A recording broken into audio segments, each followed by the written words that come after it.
خفنم، من گوشم شکسته، من داداشم بابام هممون گوشامون شکسته. میخوای بدونی من خوبم؟ زنگ بزن مامانم. من لولم خیلی بالاست. باور نداری؟ زنگ بزن به مامانم. الو رفقا، واتساپون چه خبر؟ خوش برگشتی به چنل خودتون، یعنی تاکسیکی. دوباره اومدیم با یه ویدیو خفن عجیب سمی. سلام بچه‌ها، خیلی خوش اومدین به چنل تاکسیکی. دوباره ما برگشتیم با یه ویدیو سم. ولی قبل از که بریم ویدیو رو ببینیم، این لینک کانال تلگرام اینجا رو حتما جوین چون تو کل اتفاقای بالا خبر خوبی واسهتون داریم. بدون فوت وقت میریم ویدیو امروزمون رو میبینیم. فقط قبلش لایک و کامنت و سابسکرایب فراموشتون نشه. ما به دوستان خودتون معرفی کنید، زنگوله خوشگل ما رو هم لطفاً بزنید. ولی من خفنم، من گوشم شکسته، من داداشم بابام هممون گوشامون شکسته. میخوای بدونی من خوبم؟ زنگ بزن مامانم. من لولم خیلی بالاست. باور نداری؟ زنگ بزن به مامانم.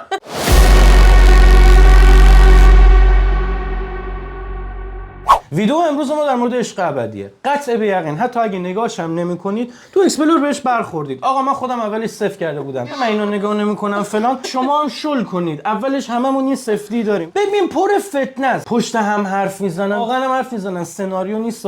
بگیم مثلا به عنوان مثال پشت صحنه گفته این دیالوگ امروز شما، نه، همه چیز زنده اتفاق میفته ولی تو شکل شو. چند تا دختر پسرن توی ویلا جمع میشن، بعد همدیگه رو انتخاب کنن. اگه وسط کار این خوششون نمیاد میرن با اون یکی، یه جوری باید 2 تا زوج تا آخر با هم بمونن که بتونن جایزه رو ببرن. جایزه چقدر؟ $30,000. ولی واقعا یه مش خزاخیل آوردن. ببین شما 2 قسمت ببینی میفهمی.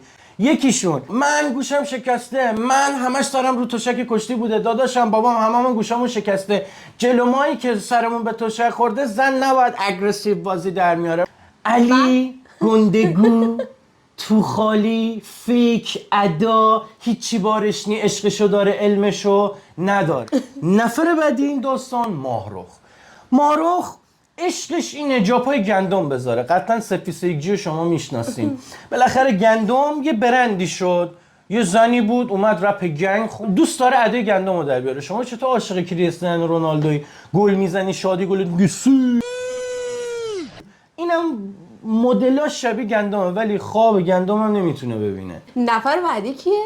نگاه جرثومه فساد، کثیف، بدبخت پیکمی. شما پیکمی میشنوی؟ پیکمی میبینی؟ کثیف میگم نه آدمه مثلا مورد داری باشه، اخلاقش که مورد داره. اصلا اخلاق شما میبینی یه جوری راه میره انگار ققنوس خاکستر دمیده است. همه پسرا منو میخوان و همه اینا رو من نظر دارن. بعد واقعا شما تو اینقدر زبان بدن بلد باشی میفهمی طرف چه آدمیه. آقا نفر بعدی امیرحسین. ببین یه آدمه براتون. ببین قرار نیست ما کسی رو قضاوت کنیم. ما اصلا قضاوت نمی‌کنیم، خودتون متوجه شدین. امیرحسین یه آدمه عشق تریپ مؤدب داره ولی اکنه باطن لاشی. امیرحسین چه رفتار میکنه؟ ببین ادب رعایت چه. آقا نفر بعدیش کیه؟ زهرا اصلا نمیدونه چی کار است. اصلا ایوریه جناحش رو مشخص نکرده. زهرا کلن شکل رفتارش تو این شو اینجوریه. از ایناست دنبال اینه یه داستانی درست کنه بره از دور نگاه کنه، یا حتی اگه یکی با سوء تفاهم یه چیزی رو شنیده این میاد میگه اینو دیدی اینجوری گفت. اونم یه درست دو عالمیه ولی کمتر. ببین بولدایی که تو این شو قرار شما ببینیم و از اون اول متوجه میشی، یکی علی، یکی ماهرخ، یکی نگاره. که از اینا از دخترها نگار 100 به درد نخور، پسرا علی. نفر بعدی فرشاد یه پسر خوشتیپ، خوشفیس، هیکلی، ورزشکارم هست.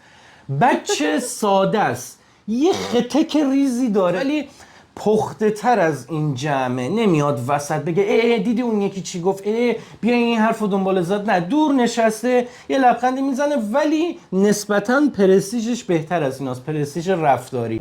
از بد روزگار با کی رفیق شده؟ با نگاره. بهروز مادر خراب. نفر بعدی شاهین یه پسر است. ابتدای کار شما فیس شاهین رو میبینی یا تیپش فکر نمی‌کنی خیلی آدم واو ساچه واو خفنی باشه، ولی هم مدل هم تو این موزیک ویدیوهای مثلا خواننده‌های معروف مثل هنگامو ایکس و ایگرگ مدل بوده. حتی 2-3 سکانسش تو سریال ترکی نه نقش اول CIA لشکری هم ولی نه مثلا نقش بادیگارد و اینا بوده. بچه بدی نیست، فعلا چیزی ازش رو نشد. بهترین گزینه توی این برنامه تنازه. خیلی با اینکه دهه 80 ولی شما مثلا یه دهه 80 یه تفکر دیگه ای دارین، اما تو این برنامه میبینی که نه، واقعا اصلا این طرز فکرش یه چیز دیگه است و فوق العاده دختر خوب با شخصیت، مهربون، دوست داشتنی، همه چی. من فقط تناز رو دوست دارم. شما اگه این برنامه رو دنبال کنین قطع به یقین آخر قسمت سوم و چهارم بخوان یه جنبندی ازتون بپرسن که آقا کدوم از این دخترها اوکی، 99% میگین تناز.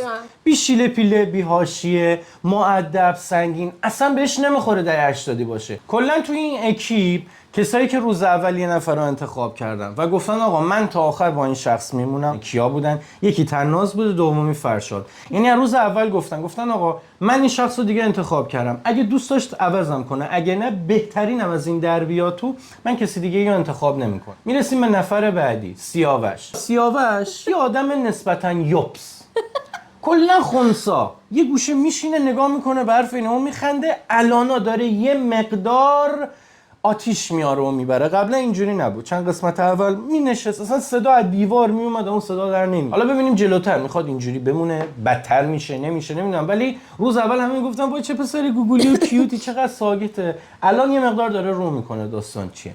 نفر بعدی سفدا. دو میگم دو میشنویم. تمام افتخارش اینه من انتخاب نکردم، انتخاب شدم.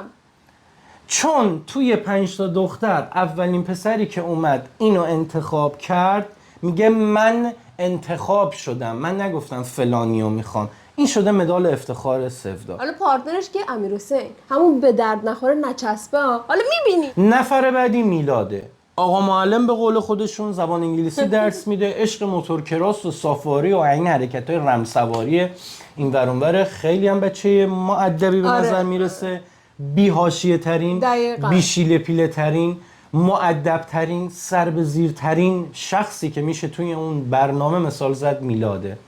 به شدت ساکته، به شدت اوکیه، خیلی ادب و رعایت میکنه، اجازه صحبت کردن به طرف مقابل میده، اصلا اگریسیو و عصبانی اینا نیست. نفر آخری که تازه اومده اسمش یه ترانه. این ترانه چیه؟ دوست اون نگار جونه.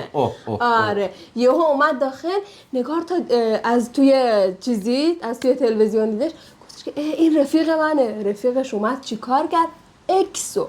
نکس نگار رو انتخاب کرد. تمام شد و رفت. این رفیقا اینجورین با هم. بعد قبل اینکه این داستان اتفاق بیفته میگفت رفیق صمیمیم، با هم فیلم دیدیم، زندگی کردیم فلان، چند سال با همیم.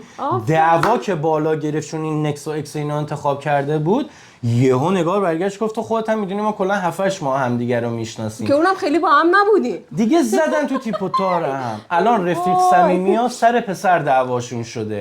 یه داستان باحال، پر فتنه، پر از اعصاب خوردی. بریم چند سکانس از این برنامه رو ببینیم زودی بیم. مخلص.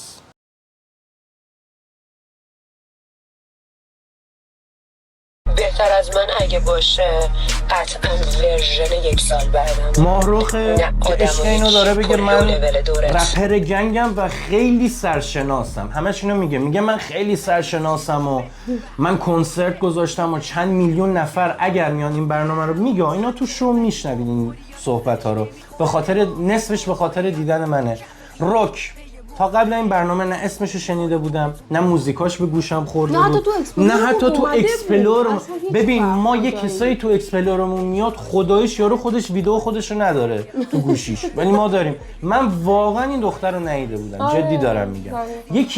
یکی آقای من گوشم شکسته، نمیدونی؟ برای ننم بپرس.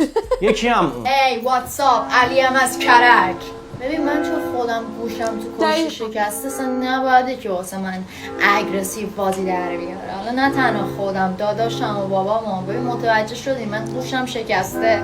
من کلا لولم خیلی بالاست. من لولم بالاست. تو زنگ بزنن مامانم بپرس، اگه باور نداری ناموسن زنگ بزن ببین چقدر لول من بالا. چون من ریسپکت تو رابطه خیلی برام مهمه. مثلا اون خانم میگه با گوش دست میدم داره ریسپکت منو حفظ نمی‌کنه. علی گوه نخور غرقت می‌کنیم ما. خانم ساله شما هر چی بگی همون هست.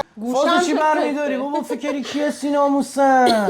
چی تو خودت دیدی ما ندیدیم؟ بعد اینا یه جوری رفتار میکنن آقا ما چند سال ترکیه‌ایم، تو کل جملاتمون یه ذاتن رو زیاد استفاده میکنیم چون راحتمون میکنه چند کلمه نیازی بگیم که اونم تهش فارسیه. خب چپ میره من آدم آچیکیم، اون یکی سنگل بوریا فازتون چیه؟ با ما توی ترکیهش کسی بامون میفهمیم ایرانیه بامون ترکی حرف میزنه همون اولش قویش میکنیم داداش مگه ایرانی نیستی؟ میگه آره. میگم فارسی حرف بزن چرا ترکی با من حرف میزنی؟ نه بگیم بدان نه آقا من وقتی ایرانیم چرا با سارا با ترکی حرف بزنم؟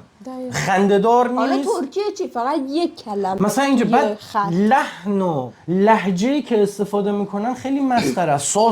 ساس چیه؟ سوسه یعنی ساکت. سس چی کچاپ میخوای یا مایونز؟ سس یعنی چی؟ سان گال بوریا یه جوری حرف میزنی نگاه مثلا پاتینگو و ماتینگو ترکی بهشون یاد دادی. فازتون چی بود؟ فارسی حرف بزنی. این یکی دیولپمنت منو میاری ریول اکسپت میکنی اکسپتیک اگریسیو داداش دوم خروستون نگاه کنیم قسم ابوالفضل هیچی به چی نمیخوره. بعد جالب اینجاست اونی که معلم زبان انگلیسی تا به الان یک کلمه انگلیسی توی حرفاش میلاد نزد. مدرس زبان انگلیسیه اصلا... یک بار انگلیسی استفاده نکرد. اینه میگم یه مش خز و خیلو جمع کردن نه همشونو. خود برادران و خودم بیشامون هممون شکسته. یعنی چی؟ صورتمون به ترکی خورده. خانومامونو عاشقانه میتونیم دوست داشته باشیم. چه ربطی داشت؟ چه ربطی داشت؟ یعنی کسی که کشتیگیر نباشه خانومشو دوست نداره، اونی که بسکتبالیسته اون داستانش چیه؟ اون آدم نیست؟ اون یعنی چی؟ به خدا ما هیچ ورزشی نمی‌کنیم ولی احترام تو خونه ما موج میزنه. من بلاگر نیستم زیگیل تناسلی که تبلیغ نمی‌کنم. ببخشید من اگه کردم شما حرفی که زدی رو ثابت می‌کنی وگرنه تو همون اینستاگرام حیثیتتو تو کل ایران میبرم. مثلا من نمی‌بینم تو رو. اگه نمیدیدی که انقدر هرس نمیخوردی. اگه نمیدیدی از کجا میدونستی زیگیل تناسلی من دارم میکنم یا نمیکنم؟ خودم اصلا نمیبینم تو خب پس نمیبینی حق نداری نظر بدی راجع به خیلی بد. الان خودت چی فکر میکنی کوتوله؟ ببین این همون داستانیه اون سکانسی که میگم هر چی هرس خوردین دلتون خنک میشه. مارخ حالا جفتشون هم مثلا رپرن به قول خودشون جفتشون هم های لولن ولی دیس و دیسپکی بود. با هم بدی داستان چیه؟ روز اول ماهرخ علی انتخاب کرد گفت آقا ما اصلا قبل همدیگه رو میشناختیم. ما قبل با هم در تماس بودیم اتفاقی اینجا هم دیدیم کاری نداریم اتفاقی بوده یا نه اصلا با ما ربطی نداره. حتی اگرم دروغ بگن اتفاقی نبوده رفیق بودن ببین رفتارشون خیلی بده با هم. این به این میگه روز میری زیگیل تناسلی تبلیغ میکنی تو پیجت خیلی حرف زمختی بود به یه دختر بزنی. بعد این بردش تو ضعف کوتوله دیگه. حالا اینجوریه این کل این برنامه عشق ابدی اینجوریه شما هر چی تو این میبینی غیر عشق. خب بچه‌ها به پایان بخش ویدیو امروزمون رسیدیم. دمتون گرم که تا آخرش ما رو نگاه کردید. لایک و کامنت و سابسکرایب فراموشتون نشه. زنگوله خوشگلمون رو بزنید. ما به دوستان خودتون معرفی کنید. مثل همیشه من کلی دوستتون دارم. کلی مراقب خودتون باشید. حس و حال خوب واسه همتون. این برنامه رو ببینید ولی هرس نخورین الکی. لینک کانال تلگرام ما رو حتما جوین کنید. فقط بالا خبرهای خوب واسهتون داریم. دم تک تکتون گرم. مخلص.